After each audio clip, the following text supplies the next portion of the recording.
Welcome back to the 7th video of the chapter Excretory Products and their Elimination. In our earlier classes, we discussed the detailed structure of our excretory organs, kidneys, and also the physiology of urine formation. ఇప్పటి వరకు క్లాసెస్లో మన excretory organs kidney structure గురించి అవి మన excretory waste అంటే nitrogenous waste మెటీరియల్స్ని ఎలా separate చేసి ఎలిమినేట్ చేస్తున్నాయి అనే విషయాల మీద ఎక్కువ కాన్సన్ట్రేట్ చేస్తూ యూరిన్ ఫార్మేషన్ గురించి డిస్కస్ చేయడం జరిగింది. ఇప్పుడు మనం the other function of kidneys, that is osmoregulation. Kidneys ఆస్మా రెగ్యులేషన్ని కూడా ఎలా నిర్వర్తిస్తున్నాయి, అవి ఆస్మా రెగ్యులేషన్ ని నిర్వర్తించడంలో ఏ ఇతర ఆర్గన్స్ చేత మానిటర్ చేయబడుతున్నాయి అనే విషయాలను ఈ రోజు క్లాస్లో డిస్కస్ చేద్దాం. Let's go in to the details of the new topic, osmoregulation. That is the second function of the kidneys. Along with excretion, our kidneys perform one more function, that is asthma regulation. What is asthma regulation? Under some circumstances, that is when water intake is more, we eliminate dilute urine in larger quantities. It is a point of common observation for all of us. If we drink plenty of water, we excrete larger quantities of dilute urine. If water intake is less, we eliminate concentrated urine in smaller quantities. అంటే బాడీలో water అవైలబిలిటీని బట్టి మన kidneys excrete చేసేటువంటి urine volume మరియు concentration మారుతుంది. ఎందుకోసం volume and concentration మారుతుంది అంటే to keep the water level in the body constant. మన బాడీలో వాటర్ స్థాయిని స్థిరంగా ఉంచడానికి ఎక్సెస్ వాటర్ని ఎక్కువ ఎలిమినేట్ చేస్తున్నాయి కిడ్నీస్. వాటర్ తక్కువగా ఉన్నప్పుడు దాన్ని రీఅబ్జార్బ్ చేసుకుని తక్కువ వాటర్ని ఎలిమినేట్ చేస్తున్నాయి. That is in the form of concentrated urine. So osmoregulation is the process of maintaining the quantity of water and salts in body fluids in balance. So ఈ విధంగా మన కిడ్నీస్ మన body ఫ్లూయిడ్స్లో water and సాల్ట్స్ని బ్యాలెన్స్లో ఉంచడాన్ని మనం Asma regulation అంటాం. సో ఇక్కడ ఈ లెసన్లో our main focus is on maintenance of homeostasis of organisms water content. మనం కిడ్నీస్ వాటర్ కంటెంట్ని ఎలా స్టేబుల్గా ఉంచగలుగుతాయి అనేది మనం ఈ లెసన్లో ఫోకస్ చేయబోతున్నటువంటి విషయం. Asthma regulation is mainly achieved by the excretion through the two organs, kidneys and skin. మనం కిడ్నీస్ ఆస్మా రెగ్యులేషన్లో ఎలాంటి రోల్ ప్లే చేస్తున్నాయి అనేది క్లియర్గా డిస్కస్ చేయబోతున్నాం. Here the amount of water and salts in urine is regulated by three hormones. Those are antidiuretic hormone ADH, aldosterone and angiotensin. మన kidneys functioning అనేది ఈ మూడు హార్మోన్స్ చేత మానిటర్ చేయబడుతూ ఉంటుంది. So the functioning of kidneys is monitored by hormonal feedback mechanism. Okay, three hormones feedback mechanism ద్వారా మనకి control చేయబడుతుంది. What are the organs involved in the monitoring of the kidneys? So three organs are involved, three structures are involved. Those are hypothalamus, present in the brain region, and juxtaglomerular apparatus, present in the kidneys, and third structure that monitors the functioning of the kidneys is heart. First, coming to the structure hypothalamus, how can it monitor the kidneys function? What is hypothalamus? Where do we find hypothalamus? It is a part of our brain. So hypothalamus is said to be the connecting link between the neural and endocrine systems. It is closely tied to the pituitary gland, so it connects the neural and endocrine systems. The function of hypothalamus is it has special neurosecretory cells. The neurosecretory cells, they release ADH hormone, and this hormone is stored in the posterior lobe of the pituitary. So the hormone produced by the hypothalamus, it is stored in the posterior lobe of the pituitary. And one more is the special types of cells present in hypothalamus are osmoreceptors. So the osmoreceptors present in the hypothalamus, they monitor the solute concentration by this feedback control. So ikkada hypothalamus ki sambandhinchi 2 points manam gurtupettukovali. One is the neurosecretory cells of hypothalamus, they secrete ADH hormone which is stored in the posterior lobe of the pituitary and it is released whenever required.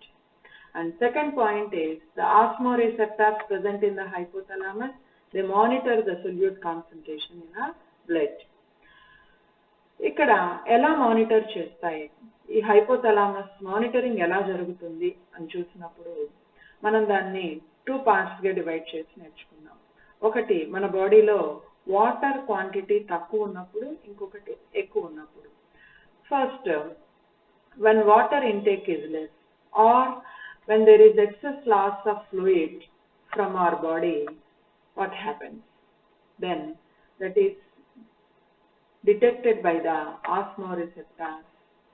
So when water quantity is less in our body, osmoreceptors they get activated, and these activated osmoreceptors they stimulate the release of vasopressin hormone from the posterior lobe of the pituitary.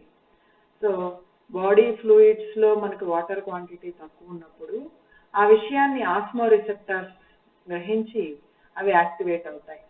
Those activated osmoreceptors they stimulate the release of vasopressin hormone from the posterior lobe of the pituitary. What is the function of vasopressin hormone? This vasopressin hormone is also known as ADH, antidiuretic hormone. ఈ hormone పని ఏమిటి అంటే it reaches the distal convoluted tubule and collecting duct. There it facilitates the reabsorption of water from the filtrate. So ఈ hormone influence వల్ల ఈ distal convoluted tubule and collecting duct లో ఉన్నటువంటి filtrate లో ఉన్న నీరు మన బాడీలోకి రీఅబ్జార్బ్ అవ్వడం జరుగుతుంది. సో ఫిల్ట్రేట్ నుండి నీరు బాడీలోకి రీఅబ్జార్బ్ అయ్యింది కాబట్టి so lesser quantities of urine, that is hypertonic urine is sent out. So vasopressin hormone causes the reabsorption of water and it prevents diuresis. Diuresis ante enti? Elimination of larger quantities of urine is diuresis. ఎక్కువ urine బయటకు పంపించడాన్ని మనం dialysis అంటున్నాం. ఇక్కడ మనకు కానీ తక్కువ urine బయటకు పంపించబడుతుంది. ఎందువల్ల vasopressin hormone reabsorption of water ni influence చేయడం వల్ల మనం తక్కువ క్వాంటిటీస్ లో యూరిన్ ని ఎలిమినేట్ చేయడం జరుగుతుంది. So it is preventing diuresis. This vasopressin hormone is preventing diuresis. That's why it is known as antidiuretic hormone. So due to the influence of this hormone, hypertonic urine is eliminated. So ఇది మనం diagrammatic representation లో చూద్దాం. మన బాడీలో little water ఉన్నప్పుడు ఏం జరుగుతుంది? So దాన్ని osmoreceptors present in the hypothalamus, they detect the little water in the blood. The osmoreceptors, these activated osmoreceptors they stimulate the release of ADH hormone. So ikkada ADH hormone release avutundi. Along with blood circulation, this ADH hormone reaches the kidneys region and it causes the reabsorption of water from the distal convoluted tubule and collecting duct. So reabsorption jaragadam valla kidneys region lo less water is lost in the form of urine. So ikkada urine little quantities, more concentrated urine eliminate avutundi. Water reabsorb avadam valla, water mana blood loki reabsorb avadam valla blood lo water level మళ్ళీ పెంచబడి నార్మల్కి చేరుతుంది. So బాడీలో తక్కువ water ఉన్నప్పుడు water absorption జరుగుతుంది మరియు water absorption జరగడం వల్ల urine quantity అనేది తగ్గుతుంది. ఇది వన్ సిచ్యుయేషన్. నెక్స్ట్ దీన్నే మనం ఫ్లో చార్ట్ రూపంలో చూద్దాం. లెస్ బాడీ ఫ్లూయిడ్ వాల్యూమ్ ఉన్నప్పుడు osmoreceptors, they get activated. These activated osmoreceptors stimulate the release of ADH hormone from the posterior lobe of pituitary. This ADH hormone increases the reabsorption of water from the DCT and collecting that. As more water is reabsorbed into the body, less urine is eliminated. ఇక్కడ ఈ control ని మనం positive feedback అంటాం. ఎందుకు positive feedback అంటున్నాం? ఇక్కడ ADH hormone release అవ్వడం జరిగింది. So that's why this part is known as positive feedback control. Next, coming to the second situation, that is when there is too much water in the blood. మనం ఇప్పటి వరకు water తక్కువ ఉంటే ఏం జరుగుతుందో తెలుసుకున్నాం. వాటర్ తక్కువ ఉంటే ADH హార్మోన్ రిలీజ్ అయింది, వాటర్ రీఅబ్జార్బ్ అయ్యి రీఅబ్జార్ప్షన్ మూలంగా బాడీలో వాటర్ క్వాంటిటీ పెంచబడింది. ఆ విషయం మనం ఇప్పటి వరకు నేర్చుకున్నాం. ఇప్పుడు సెకండ్ సిచ్యుయేషన్, మన బాడీలో వాటర్ ఎక్కువ ఉన్నప్పుడు ఏమవుతుంది? వాటర్ ఎక్కువ ఉన్నప్పుడు హైపోథలామస్ లోని ఆస్మో రిసెప్టార్స్ దాన్ని డిటెక్ట్ చేస్తాయి. So they suppress the release of ADH hormone. ఇంకా ADH హార్మోన్ తక్కువ అవుతుంది. సో ADH హార్మోన్ లేకపోవడం వల్ల సో వాటర్ రీఅబ్జార్ప్షన్ చాలా తక్కువగా జరుగుతుంది, లేకపోతే జరగదు. సో వాటర్ రీఅబ్జార్ప్షన్ జరగకపోవడం మూలంగా మన యూరినరీ బ్లాడర్ నుండి ఎలిమినేట్ అయ్యేటువంటి యూరిన్ లో మోర్ వాటర్ ని మనం బయటకు పంపిస్తాం. That is larger quantities of urine, dilute urine is eliminated. మన బాడీలోకి వాటర్ రీఅబ్జార్ప్షన్ లేదు కాబట్టి మన బ్లడ్ వాటర్ లెవెల్ నార్మల్కి వస్తుంది. సో బాడీలో వాటర్ ఎక్కువగా ఉన్నప్పుడు మనం ఎక్కువగా ఉన్న వాటర్ని యూరిన్ ద్వారా బయటకు పంపించేస్తున్నాం. బాడీలోకి అబ్జార్బ్ చేసుకోవట్లేదు, బయటకు వెళ్ళిపోతుంది. కాబట్టి మన బ్లడ్లో water level returns to normal. This is second situation. దీన్నే మనం ఫ్లో చార్ట్ రూపంలో చూద్దాం. when there is more body fluid volume ఎక్కువగా ఉంది because of more water, ఏం జరుగుతుంది? it switches off the osmoreceptors. Fluid volume తక్కువ ఉంటే యాక్టివేట్ అవుతాయి osmoreceptors. ఇక్కడ ఫ్లూయిడ్ వాల్యూమ్ ఎక్కువగా ఉంది కాబట్టి so the osmoreceptors are switched off. Then the release of ADH hormone is also suppressed. So as there is no ADH hormone, there is no reabsorption of water from the DCT and CD. So reabsorb water అవ్వట్లేదు కాబట్టి ఆ water filtrate లోనే ఉండిపోతుంది కాబట్టి then more urine, hypotonic urine is eliminated. ఇక్కడ జరుగుతున్న విషయం, body fluid volume ఎక్కువ ఉన్నప్పుడు ADH హార్మోన్ రిలీజ్ సప్రెస్ చేయబడుతుంది. సో ఇక్కడ ADH హార్మోన్ రిలీజ్ లేదు కాబట్టి this is said to be negative feedback control. In this way, hypothalamus monitors the functioning of the kidney through the hormone ADH hormone. So ADH hormone ద్వారా మనకు hypothalamus work చేస్తూ kidneys ను monitor చేసి మన body fluids water క్వాంటిటీని stable గా ఉంచడానికి ప్రయత్నం చేస్తుంది. So this the function of hypothalamus. So ఇప్పుడు ADH హార్మోన్ రిలీజ్ తక్కువగా ఉంది. So inability of the release of ADH hormone అంటే ఇక్కడ న్యూరోసెక్రిటరీ సెల్స్ నుండి or from posterior lobe of the pituitary gland నుండి ADH హార్మోన్ విడుదల సరిగ్గా లేకపోతే కిడ్నీస్ లో డిజిటల్ కన్వల్యూటెడ్ ట్యూబ్యూల్స్ లో ADH రిసెప్టార్స్ వర్క్ చేయకపోయినా it results in the disease diabetes insipidus. So what are the symptoms of diabetes insipidus? So ADH hormone lekapothe emautundi? So more water is eliminated from our body. So we excrete larger quantities of urine. Larger quantities of urine eliminate cheyabadutundi, dilute urine. That excretion of larger quantities of urine is said to be diuresis. So the main symptom of diabetes insipidus is diuresis, excretion of larger quantities of urine. మనకి urine ద్వారా ఎక్కువ water పోతుంది కాబట్టి other symptom excessive thirst, బాగా దాహం వేస్తుంది. And these symptoms they result in dehydration. మనకి urine ద్వారా ఎక్కువ వాటర్ని కోల్పోతాం కాబట్టి results in dehydration and also in the fall of blood pressure. So diabetes insipidus symptoms, and finally we may get dehydration or low blood pressure because of this excess loss of water from the body.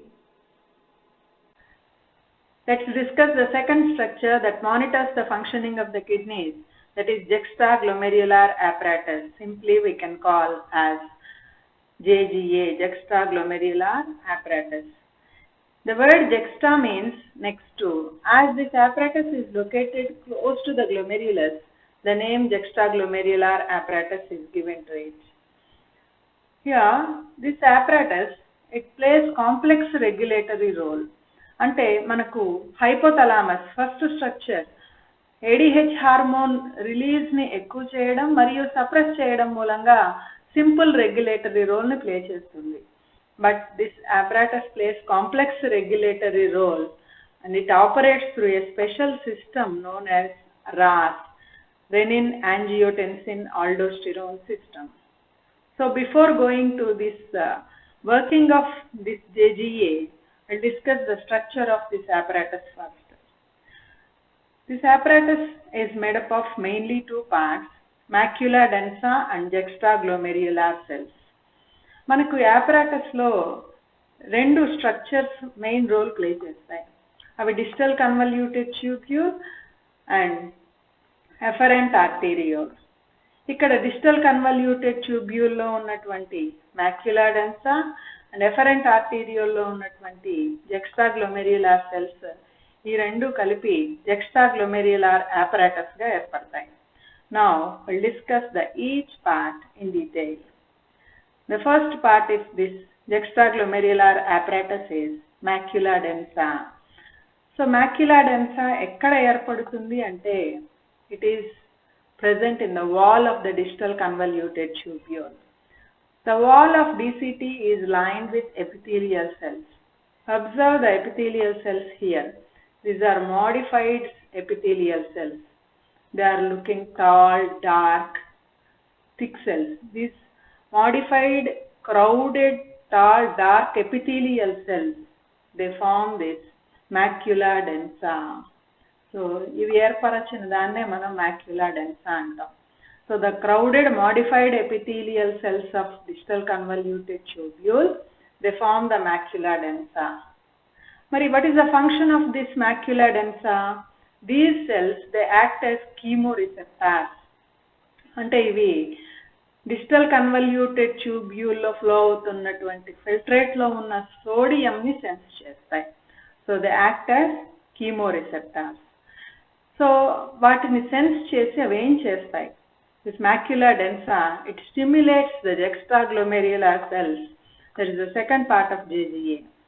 So they stimulate the juxtaglomerular cells to release more renin enzyme.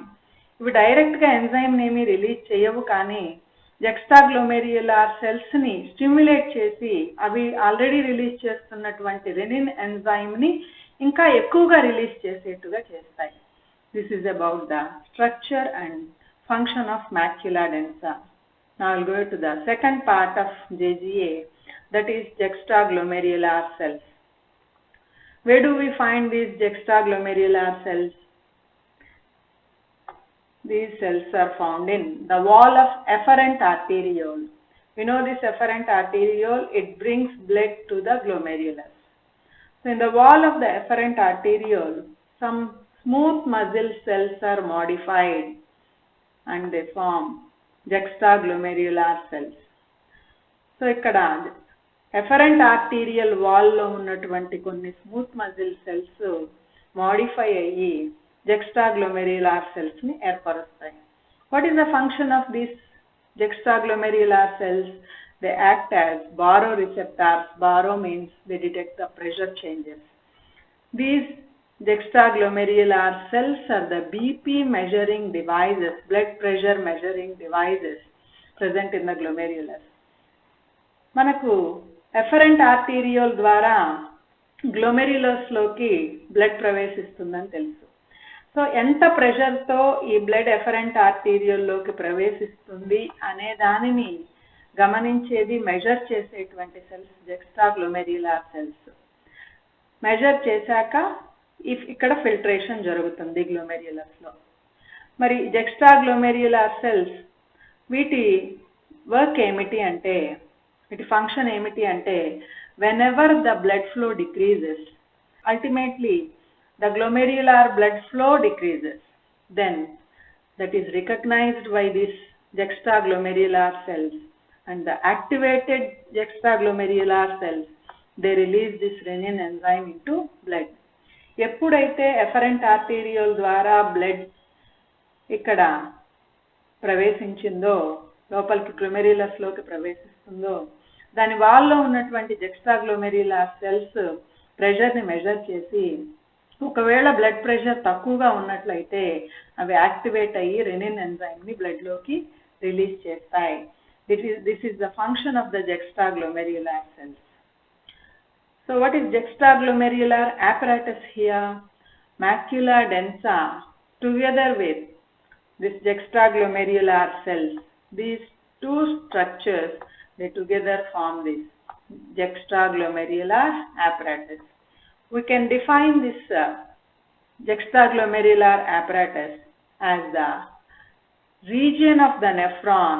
This apparatus is present in the nephron. So it is the region of nephron where efferent arteriole comes in contact with the distal convoluted tubule. So ఇవి రెండు contact అయ్యే చోట ఈ జెక్స్ట్రాగ్లోమెర్యులర్ apparatus అనేది ఉంటుంది. చూడండి, ఈ apparatus ఎలా పనిచేస్తుంది ఒకసారి చూద్దాం. సో ఎప్పుడైతే రీనల్ బ్లడ్ ఫ్లో డిక్రీజ్ అయిందో, సో డిక్రీజ్ అయినప్పుడు glomerular filtration pressure automatically it decreases. చూడండి, రీనల్ ఆర్టరీ ద్వారా బ్లడ్ కిడ్నీలోకి ఎంటర్ అవుతుంది. సో ఈ ఫిల్ట్రేషన్ ప్రెషర్ తగ్గినప్పుడు these juxtaglomerular cells are activated and they release renin enzyme in to the blood. So ఇప్పుడు renal vein ద్వారా బయటకు వస్తున్నటువంటి బ్లడ్లో రెనిన్ ఎంజైమ్ ఉంటుంది. ఎప్పుడు బ్లడ్ ఫ్లో డిక్రీజ్ అయినప్పుడు, ఫిల్ట్రేషన్ ప్రెషర్ డిక్రీజ్ అయినప్పుడు మాత్రమే ఈ రెనిన్ ఎంజైమ్ బ్లడ్లోకి రిలీజ్ చేయబడి రీనల్ వెయిన్స్ ద్వారా బయటకు వచ్చేటువంటి బ్లడ్లో ఈ రెనిన్ ఎంజైమ్ను మనం గమనించడం జరుగుతుంది. Now will come to the working of juxtaglomerular apparatus. మనం ఇంతకు ముందే నేర్చుకున్నాం. So juxtaglomerular apparatus plays complex regulatory role and it operates through a special system, renin angiotensin aldosterone system. మరి ఈ సిస్టమ్ ఎప్పుడు వర్క్ చేస్తుంది అంటే, మన జనరల్గా when the intake of water is less, మన బాడీ ఫ్లూయిడ్ వాల్యూమ్ తక్కువ ఉంటే, బాడీ ఫ్లూయిడ్ వాల్యూమ్ తక్కువ ఉండడానికి కారణాలు ఏంటి? మనం వాటర్ తక్కువ తీసుకున్నా, or excess bleeding or blood loss జరిగినప్పుడు, again due to the profuse sweating due to exercise. So exercise మూలంగా స్వెటింగ్ ఎక్కువైనప్పుడు మన body fluid volume, blood volume తగ్గేటువంటి అవకాశం ఉంటుంది. సో అప్పుడు బ్లడ్ వాల్యూమ్ తగ్గింది అంటే glomerular blood flow also decreases. అంటే ఇక్కడ ఎఫరెంట్ ఆర్టీరియల్లోకి ప్రవేశిస్తున్నటువంటి బ్లడ్ ఫ్లో కూడా తగ్గుతుంది. Ultimately the glomerular filtration rate decreases. Then the decreased glomerular filtration rate is detected by the juxtaglomerular cells. Then those cells, they get activated and they release renin enzyme into the blood. This is the first step in this system, RAS, renin angiotensin aldosterone system. The first step is the decreased blood pressure is recognized by the juxtaglomerular cells and renin enzyme is released into the blood circulation. Now coming to the functions of this renin enzyme. So ఇప్పుడు బ్లడ్లోకి release అయినటువంటి rennin enzyme చూడండి, blood flow తగ్గినప్పుడు, blood pressure తగ్గినప్పుడు rennin enzyme release అయింది kidneys నుండి బయటకు వచ్చేటువంటి బ్లడ్లో. ఈ రిలీజ్ అయిన రెనిన్ ఎంజైమ్ ఎక్కడుంది? Now it is present in the blood. ఇప్పుడు బ్లడ్లో జనరల్గా ఒక ప్రోటీన్ ఉంటుంది, దట్ ఈస్ యాంజియోటెన్సినోజన్ అనే ప్రోటీన్ ఉంటుంది, that is released by the liver cells. So our liver cells, they produce a special type of protein known as angiotensinogen. This protein is present always in our blood. So eppudu mana blood lo untundi. Whenever this renin enzyme is released into the blood, this enzyme renin, it converts the angiotensinogen protein into angiotensin 1. Angiotensinogen is the inactive protein. So the inactive angiotensinogen is converted into active angiotensin by the action of renin enzyme. So ఇప్పుడు angiotensin 1 అనేది బ్లడ్లో ఉంది. So బ్లడ్లో ఉన్నటువంటి angiotensin 1 ఎప్పుడైతే blood సర్క్యులేషన్తో పాటు lungs అని చేరిందో, in the lungs, in the capillaries of the lungs, special enzyme is there known as angiotensin converting enzyme. So this enzyme acts on angiotensin 1 and converts it into angiotensin 2. So this conversion of angiotensin 1 to angiotensin 2, it takes place in the capillaries of the lungs by the action of this enzyme, angiotensinogen converting enzyme. So angiotensin 2 is present now in the blood.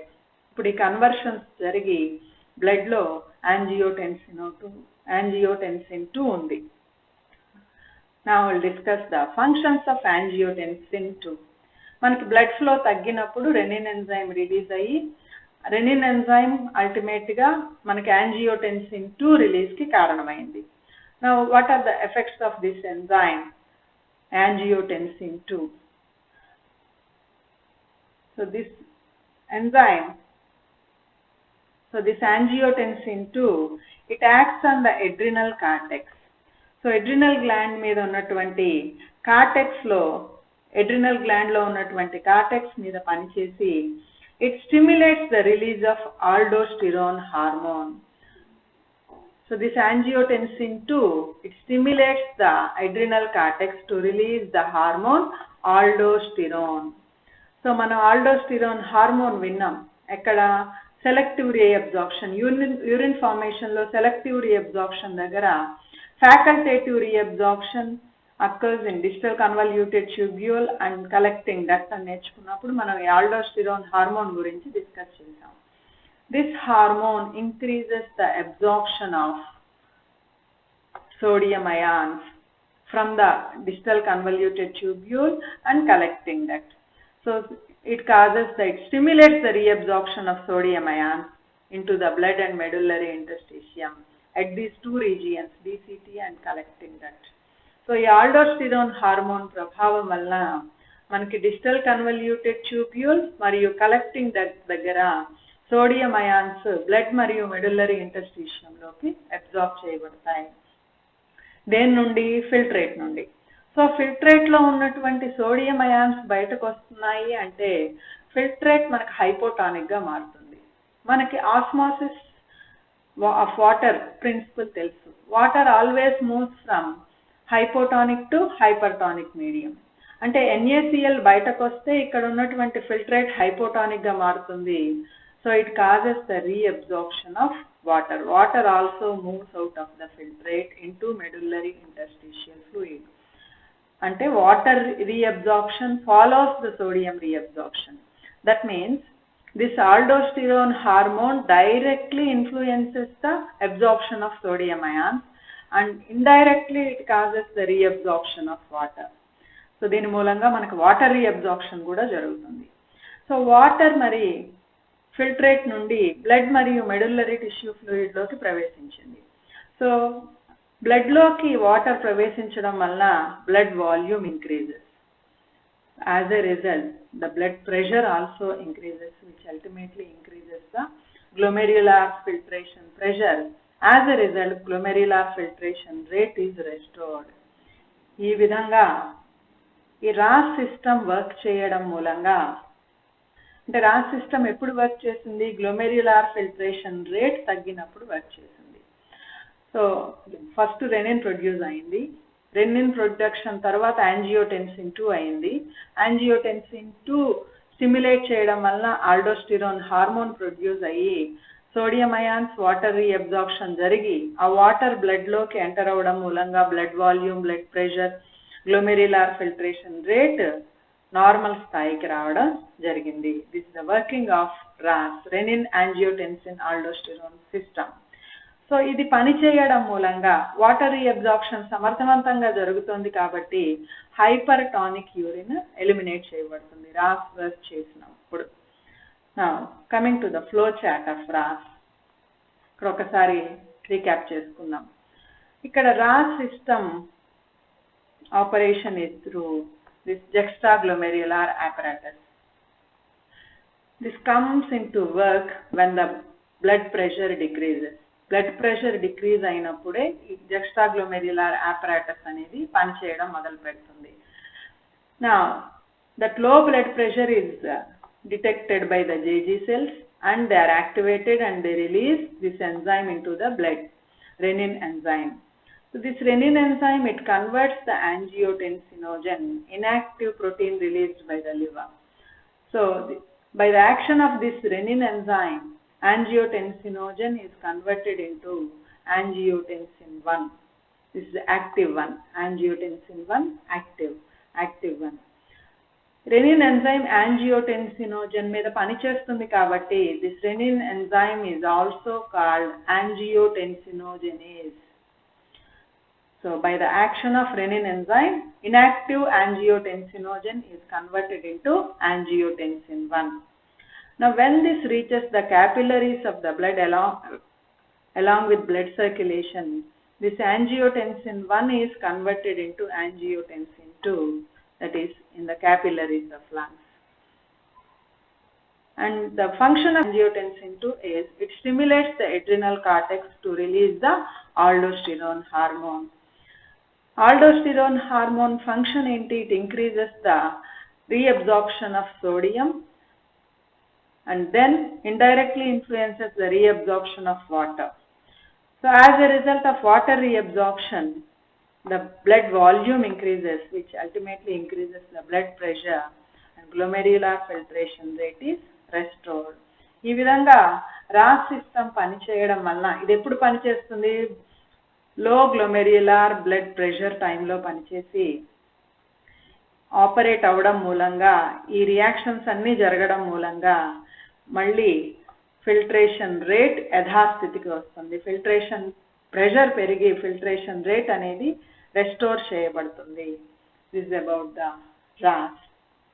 Coming to the third structure that monitors the functioning of the kidneys is heart. మనకి hypothalamus first structure, second structure juxtaglomerular apparatus, third one is heart.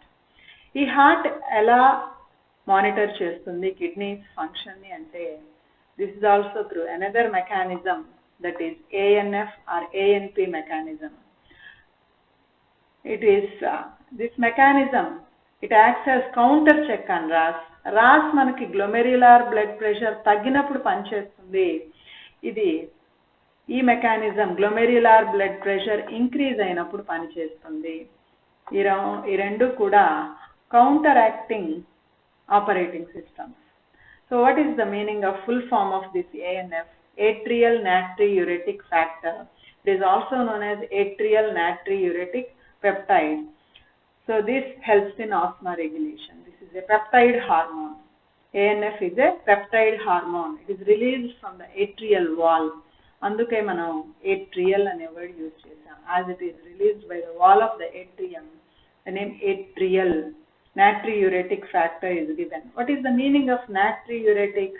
Natriuresis means excretion of sodium ions. That's why here Na. These sodium ions are excreted along with urine. So the term natriuresis is given. Finally, the factor is atrial natriuretic factor.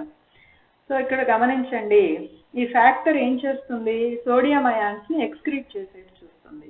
మనం ఇంతకు ముందే చెప్పుకున్నాం ఇది Ross system కి counter acting operating system అని.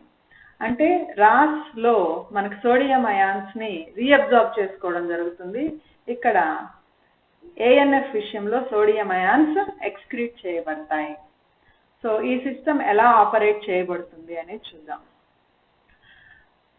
మనకి Ross blood volume తగ్గినప్పుడు Ross system operate అవుతుంది. So this ANF it comes in to work when the volume of the blood increases.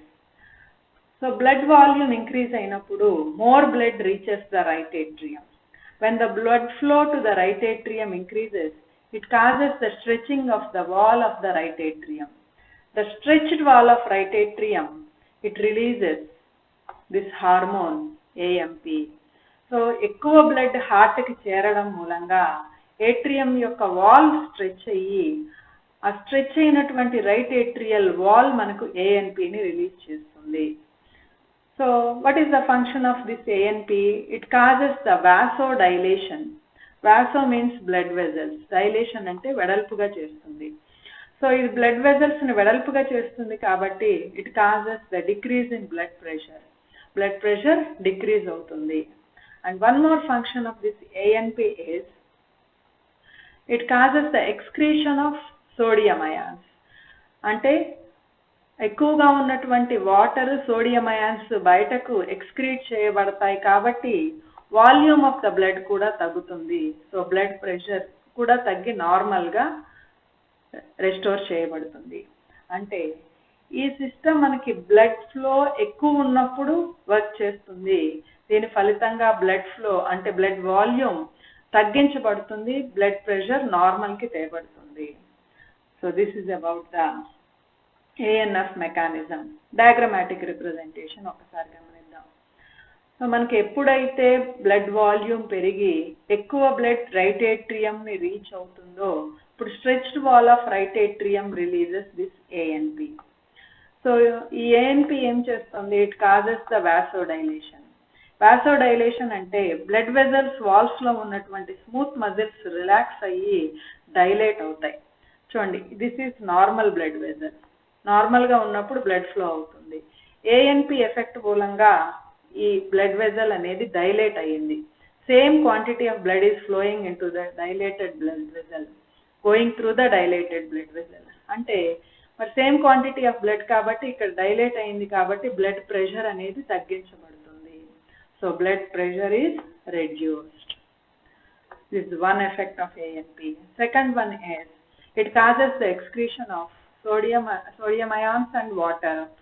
As a result, the volume of the blood is decreased, which ultimately decreases the blood pressure. So ee vidhanga manaku ANP mechanism anedi RAS mechanism ni inhibit chestundi and it acts as counter check on RAS. This is about the monitoring of the functioning of the kidneys. Kidneys ela control cheyabadutunnayi by hormonal feedback mechanism. So ఈ మెకానిజంలో involve అయి ఉన్నటువంటి 3 structures hypothalamus.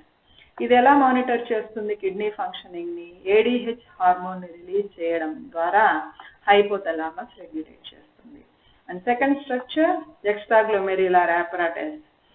So RAS సిస్టమ్ని operate చేయడం ద్వారా juxtaglomerular apparatus kidney ఫంక్షనింగ్ని monitor చేస్తుంది.